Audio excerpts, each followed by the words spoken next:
Hello, I'm Tami Utley. Today we're going to be doing an over-the-hill birthday cake that is kind of semi-sweet. It's an Egyptian themed cake. So what we're going to use for this is we're going to carve it. So I've got a serrated knife and I've got this is a 9 by 13 cake. I'm going to cover it in fondant. So I've got some white fondant here and my rolling pin. I have some cornstarch and some shortening. I'm going to be using a number 2 tip. I'm going to use some gold. This is super gold. I also have some 24 karat gold because that's completely edible, but I have some super gold here, my luster dust. And I have a little bit of the mango disco dust here, a little bit of alcohol in case I get too distressed. No, it's for the paint. I've got my mat here. This is from Chef Rubber, and this is an Egyptian hieroglyphic mat, plastic mat.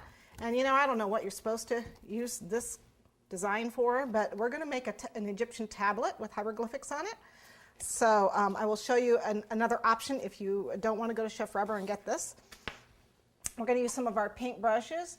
We're going to be using a couple different colors. I've got orange, and I think this is copper, and egg yellow. I have a lemon yellow, and then I have a little bit of the chocolate brown. I'm not going to use all these colors, but I want a kind of sandy stone look, so I'll be using most of those. I also have my pizza cutter and a couple of parchment bags and some buttercream frosting.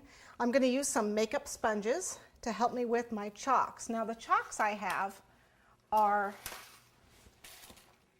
these, and I got them from my local craft store. It's a big old set and it was $5. These are non-toxic chalks, but you can certainly use the chalks that come here, which are also non-toxic. They're both non-toxic.